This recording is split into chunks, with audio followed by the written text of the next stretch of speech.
let's make a super pretty decor piece out of these mason jars. Hey everybody, it's Colette with Blessings Craft Therapy, if you didn't know. And if you did, thanks so much for coming back. Look at these mason jars. My husband found them at Walmart.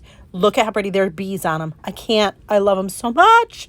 All right, so we're going to take the lid off. We'll save those for another project. But this one, I'm going to paint with this chalk paint. It is, sheepskin is the color. And I'm going to paint all over 2 coats, okay? I do the threaded part as well, the mouth of the jar. I do that as well, just because I think it looks better. Again, this is going to be a decor piece. We're not going to drink out of it. The other thing I note with working with glass and chalk paint is all of those little parts where it has the embellishments. Make sure that your paint isn't all stuck in those grooves, because if they clump there, it is going to probably smear later when we do our second coat. Just a word to the wise. Second thing that I always do is I always leave the bottom.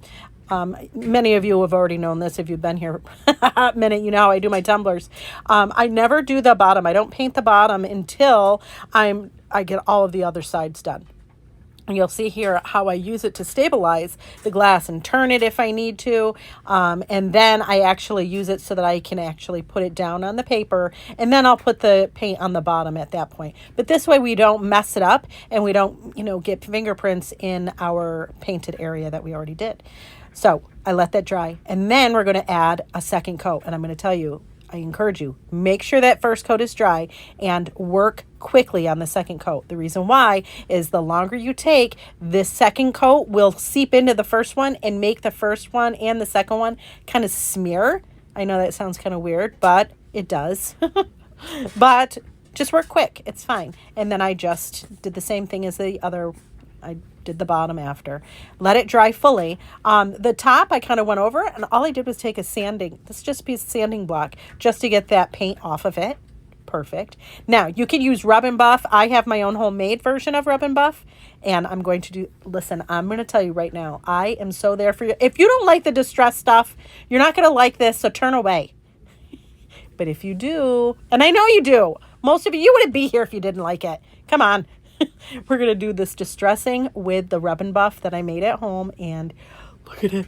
It's shiny, but yet it's still vintage and primitive looking. Oh, I can't. I go over all of it. Now, many of you might think that I went too overboard, but I don't know the meaning to that phrase.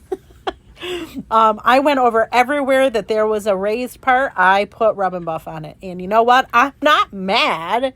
I like it. I think it looks really cool. I did buff it with a piece of tissue or cloth. I also did the threads a little bit here and there, but look at, I put some jute around the top. I just glued the, cut the excess and then glued it, and look, stop it. Stop. I am so there for this. Oh, I love it so much. Anyways, friends, thank you so much for watching, and I hope this inspires you.